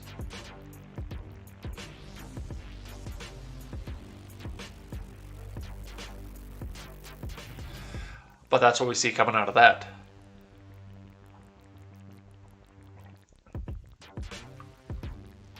From WISN, another local outlet, persecution's first 3 witnesses testify at Kyle Rittenhouse's trial. From doesn't look like I have an author here. It looks like this is a transcript here. So let's see what the video looks like. Do you recognize that item, Mr. 2 Black? minutes. Yes. What is that? One of the AR-15s. Dominic Black testified that he bought his friend Kyle Rittenhouse an AR-15 in May of 2020, 3 months before Rittenhouse would kill 2 men with it and injure a third during the unrest in Kenosha following the Jacob Blake police shooting. In whose name was the gun purchased? Mine. So you were the legal registered owner of the gun? Yes. Where did the money come from to get that gun? And Kyle. Black says Rittenhouse wasn't old enough to buy and own a gun, so they agreed Black would purchase the gun and keep it locked up at Black's father's house in Kenosha until Rittenhouse turned 18. On the day of August 25th, 2020, the day when all this stuff happened, did he possess that gun? Yes. How did it come to be that he gained possession of that gun on August 25th? My dad had took a lot of the weapons we had out of the safe due to all the rioting and stashed them inside the house in case somebody were to come break into our house. On August 25th, Black said he and Rittenhouse cleaned up graffiti during the day and came at night armed to protect a car lot. They're pictured here with the owner and other armed men. Why did you bring your gun? In case something bad did happen and I needed to protect myself. Black testified he wasn't with Rittenhouse when he shot Joseph Rosenbaum, but says Rittenhouse called him right afterwards. I didn't believe the gunshots were actually his until I got a phone call. And I answered it, and he just said, I shot somebody.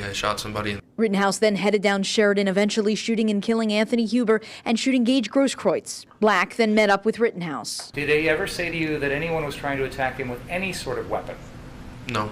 The defense asked Black about Rittenhouse's demeanor after the shootings. He told you he shot somebody? Yes. Told you he had to shoot somebody? Yes. Was self-defense? Yes.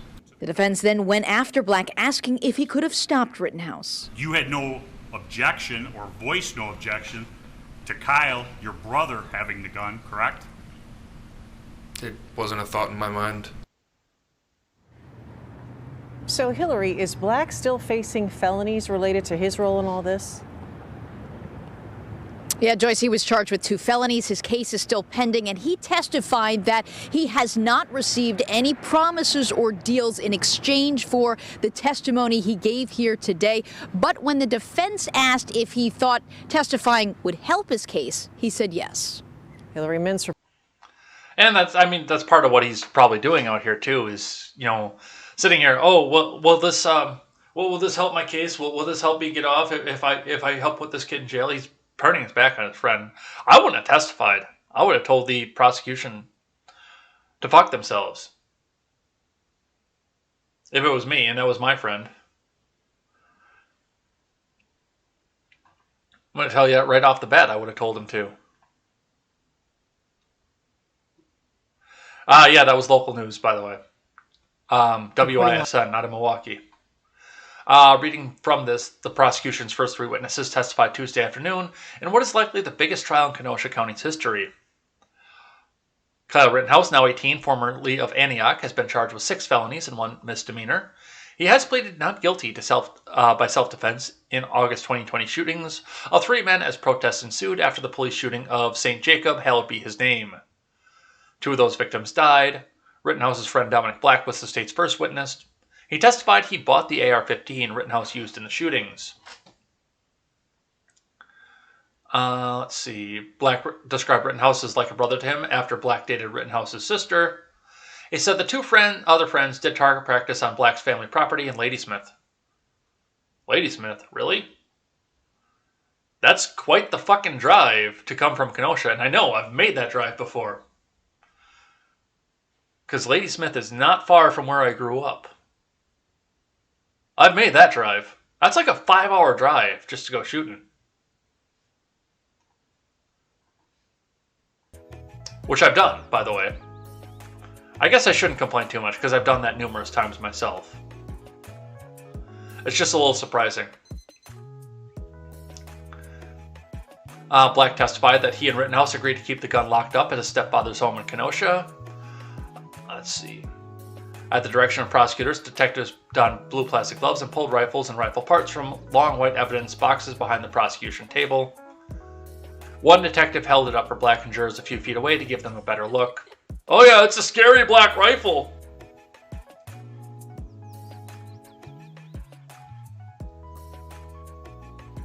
So that's essentially a transcript of what happened with Black there. I don't have the obviously full video off of that. One of the things that I noticed when I was going through this and prepping for this segment of the show is that they have been very, very, very tight-lipped about showing the actual video. Less though than even Chauvin. Well, more so, I should say, than Chauvin.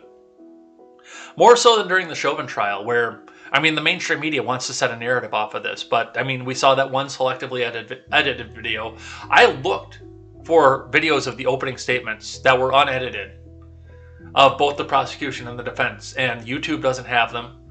I can possibly go and look on BitChute tomorrow, but they are being very, very tight-lipped about what's getting presented to the mainstream, or to the people in general, the people who were at work during all this.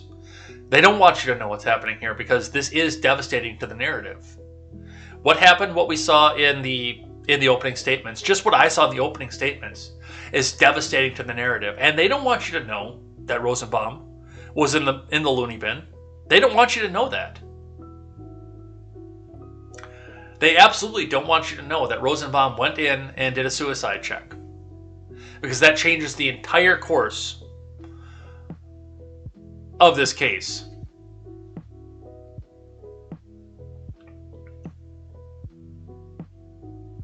Alright, what else do we have here? Fox News. Rittenhouse judge warns prospective jury of deliberately biased media coverage. From Stephanie Bacones. The Wisconsin judge presiding over the murder trial of Kyle Rittenhouse lamented at the prospective jurors during the selection phase about irresponsible news reports, including some that are deliberately biased. Opening statements began Tuesday morning at the Kenosha County Courthouse in Kenosha. In the case involving the 18-year-old, who faces up to life in prison if convicted, Rittenhouse is accused of fatally shooting 2 men and wounding a third when he was 17 during the night of destruction and protests in the Wisconsin city.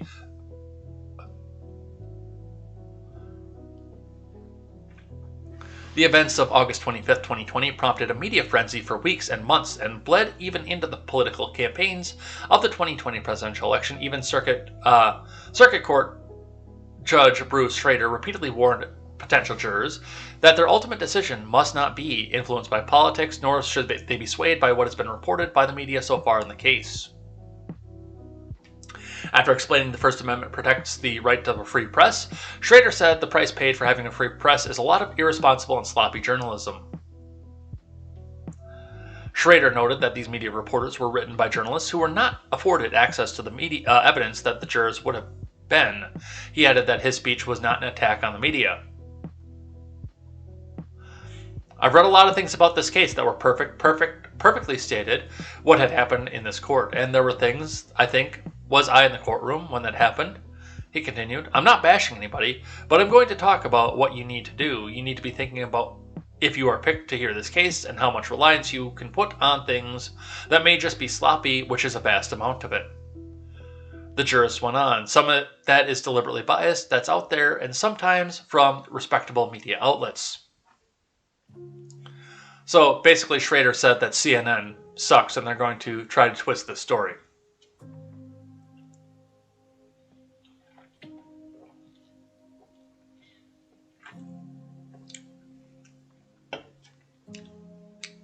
So that's what we see off of that.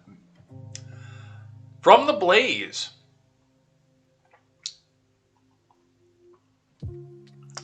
Commentary. Prosecutor and Kyle Rittenhouse falsely implies that Rittenhouse chased Joseph Rosenbaum and shot him in the back. From Leon Wolf.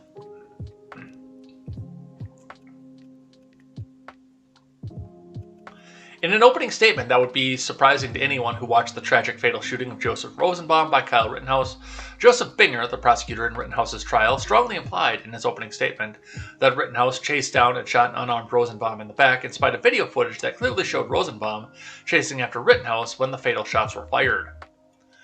The prosecutor's irresponsible rhetoric will only serve to further unfairly poison the well of public opinion against Rittenhouse if he is eventually acquitted, and seemed carefully calculated to mislead the jury. The persecutor's statement was actually carefully worded to avoid making an overtly false statement. He opened his presentation by noting that Rittenhouse shot and killed Joseph Rosenbaum, an unarmed man. No one disputes this, including Rittenhouse. His next sentence was, "The shot that killed Mr. Rosenbaum was a shot to the back." It also apparently true from the medical examiner's report that the shot that was most directly responsible for Rosenbaum's death entered his back. The next sentence out of the persecutor's mouth was, "This occurred after the defendant chased down Mr. Rosenbaum and confronted him while wielding that AR-15. This is, if completely unproven at this point, at least not a provable lie. There's evidence that Rittenhouse followed after Rosenbaum, and the crowd Rosenbaum was with, and certainly there seems to be some sort of confrontation between them at some point prior to the shooting. These three sentences uttered together were clearly designed to create the impression that Rittenhouse chased down and shot an unarmed person in the back.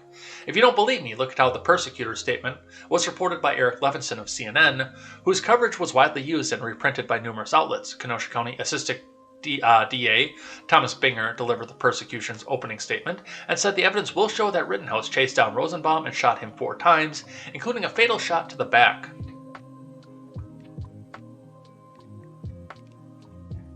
Sounds like a clear case of premeditated murder, right?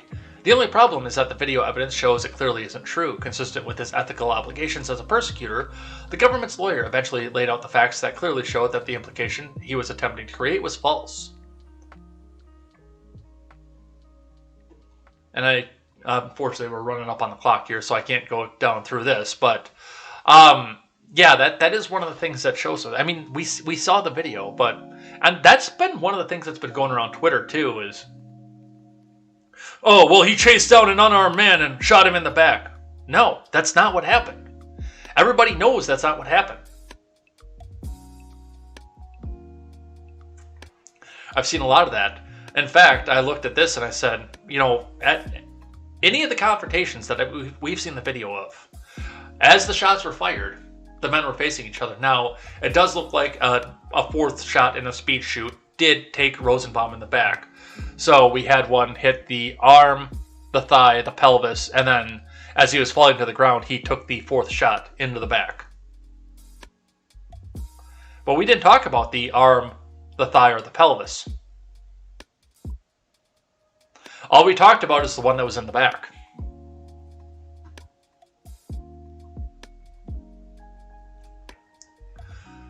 So there's that. Let's grab one from the Daily Wire. Rittenhouse trial, prosecution, defense, debate, self-defense, and opening arguments. I think we've done enough of this one at this point. We've talked about both the debates and what we go with that. And shoot me inward, shoot me inward. Here's something that's upcoming, though, off of this, and I think we'll move off of that. There is one other article in the stack that I want to get to today, just because it's there, but, I mean, this is...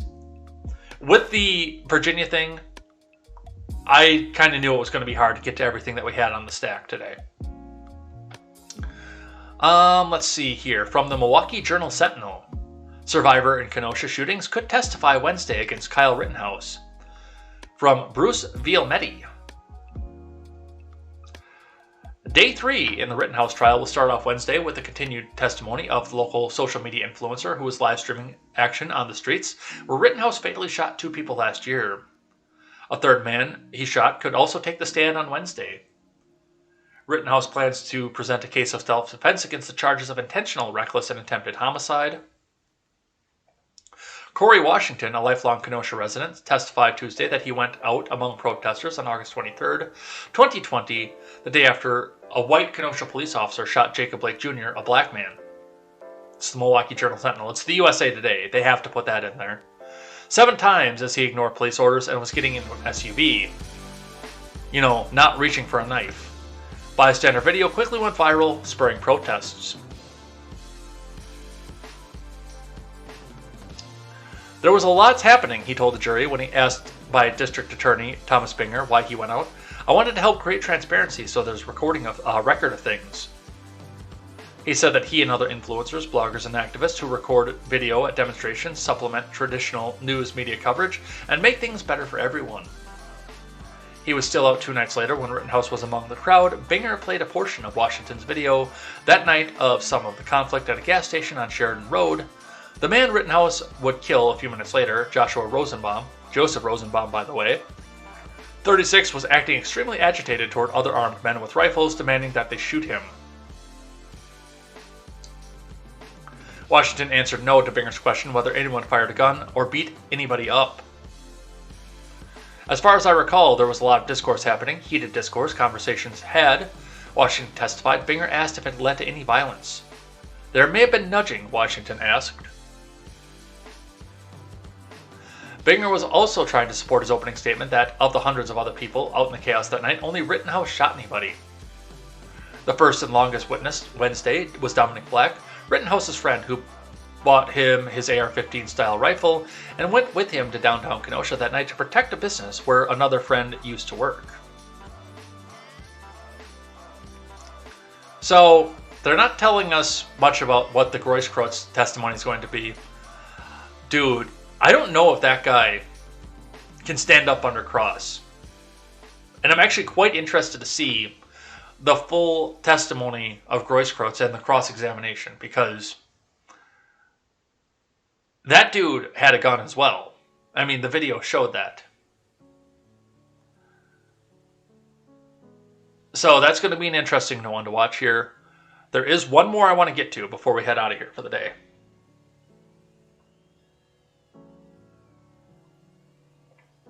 Hold on, I'm going to put it in the chat. I see you guys discussing how his name is spelled, and I had it in here. Where is it? Where is it? Where is it? Where is it?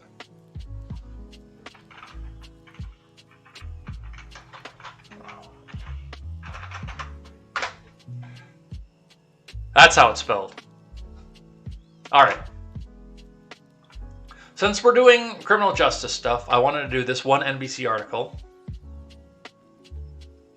And I'm going to continue without supporting just this time. I'll support him next time, I promise. Man killed his daughter's boyfriend for selling her into sex trafficking ring, police say. From Minivan Burke. A Washington state father killed his daughter's 19-year-old boyfriend for selling her into sex trafficking ring, police said. The boyfriend's remains were discovered in the trunk of an abandoned car on East Everett Avenue in Spokane last month. Police said in a press release Monday, investigators believe the victim was killed in November of 2020. The girl's father, John Eisenman, 60, was charged with first-degree murder and is being held on $1 million bond. Attorney information was not listed for him. Police said Eisenman learned in October 2020 that his juvenile daughter had been sex trafficked in the Seattle area and obtained information that her boyfriend was responsible, according to the press release. Eisenman was able to rescue his daughter and get her back to Spokane the same month, police said. When the father learned that the daughter's boyfriend was going to be at the location in Airway Heights, Eisenman drove there and waited for the 19-year-old to arrive.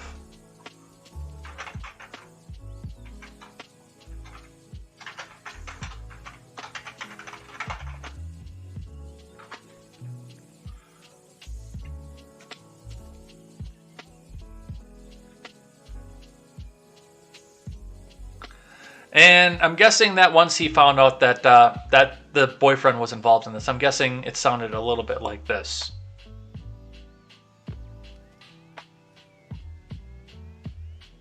I don't know who you are.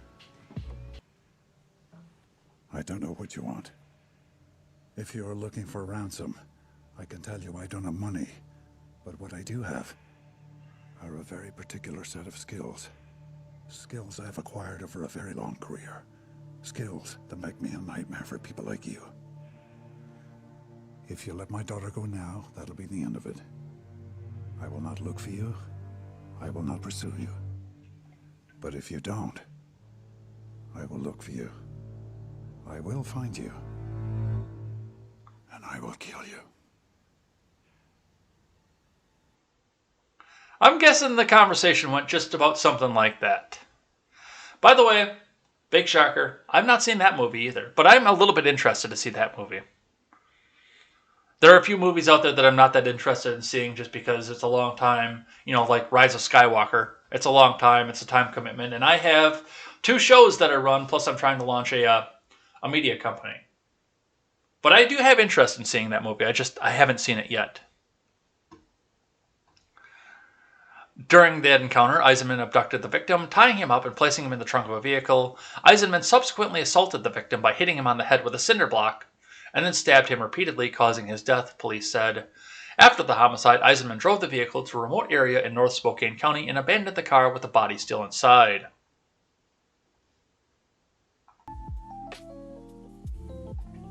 The car remained in the remote area until last month when a person drove it to Spokane and left it on East Everett Avenue. The remains were discovered after people began rummaging through the abandoned vehicle. Amber Hellman said her boyfriend and friend were working outside and noticed the car had been left on the street for a while.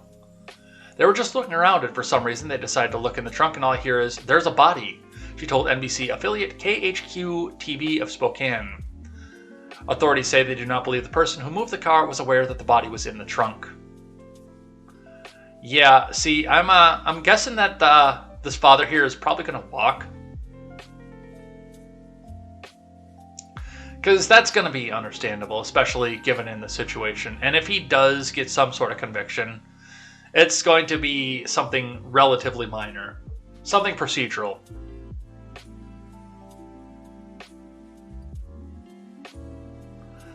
Yeah, I see nothing wrong here. But that's what we see off of that. And we are out of time. I can't do any more of the news stories off of this because I've got to get off here. We got to go over and see my friend Stephen Ignoramus over on the Daily Ignoramus for the morning here. But yeah, good productive show. We talked about 2 news stories for the entire show. But with that, let's talk about something I'm thankful for and head out of here for the day. And when we talk about what I'm thankful for, we are going to circle right back to the beginning of this show and talk about what I saw and the lengthy speech that I saw, or that I gave, talking about what happened in Virginia. Now, as far as Virginia goes, as I said at the top, there are a lot of people out there who still believe in the Democratic agenda, the agenda that they're trying to push out. There are a lot of people who still believe in that and want it now. I want it now, Daddy! Daddy, please get me a golden goose that lays golden eggs. There are a lot of people out there that are still like that. But there are a lot of people who would still like to see little increments of this, a little bit at a time. This whole ram it down your throat, let's get it done, let's get ourselves caught back up on track for the 4 years that we lost. And possibly the other 6 years that we lost under Obama too, because that's where a lot of this started. This cram it down your throat, 1,000-year Democrat Reich, it's failing among the American people. You know, a lot of people have said, name something good that came out of the Biden presidency. I bet you can, and I can. And it's something like this, something like what we saw in Virginia, something like what we're seeing currently in New Jersey, which was also supposed to be a handy win, like 75% to 25% win in New Jersey. A 50-point spread, a blowout. And the fact that even Soccer Mom America can't be convinced to take on the progressive agenda of get rid of all the police because they're very bad and just worry about the federal police. The federal police will save you. All this shit is going out the window. And one of the good things that has come out of the Biden presidency is people are looking towards their local offices, their local races, and giving a big middle finger to the federal government. Let's go, Brandon. As we look and as we sit back and watch more people pay attention to their school boards, to the mayoral race, to their county supervisors, to their aldermen, there's going to be a shift away from the federal government, and I love to see it. Because if you have to have government, let's have it at the most local level. And a lot of people are starting to wake up to that. My big fear right now is that a bombastic Donald Trump type comes in and restores faith in the federal government to a lot of these people, a lot of these MAGA people who worship at the feet of Trump. That is one of my big fears off of this. But if we keep going in this direction where people recognize the fact that this is the situation we're in, that the federal government has sucked at everything and they're trying to cram it down too hard and too fast, we will see more of this come across here and more candidates on local levels that focus on local issues, like Len Youngkin did versus Terry McAuliffe.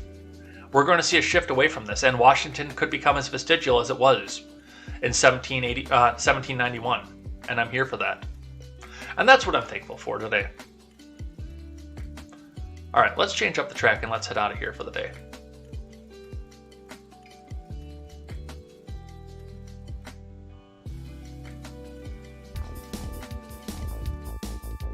So, thanks everybody who came by, chatted in the live chat, came and hung out with us, kept me honest, kept the discussion going, and just basically learned about some of the stuff that we had going on here today. Also, thank you to Rain Jax, who joined this morning. Thank you for that. Every little bit of a join helps off of here, so definitely we'll be talking a bit about more of that.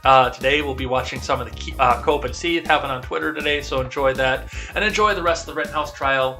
I'm going to go over and watch my friend Stephen Ignoramus after this. We're going to head out of here for the day, so we will see you here tomorrow for more Contemporary. And until then, I am Jay Edgar, and this is Contemporary.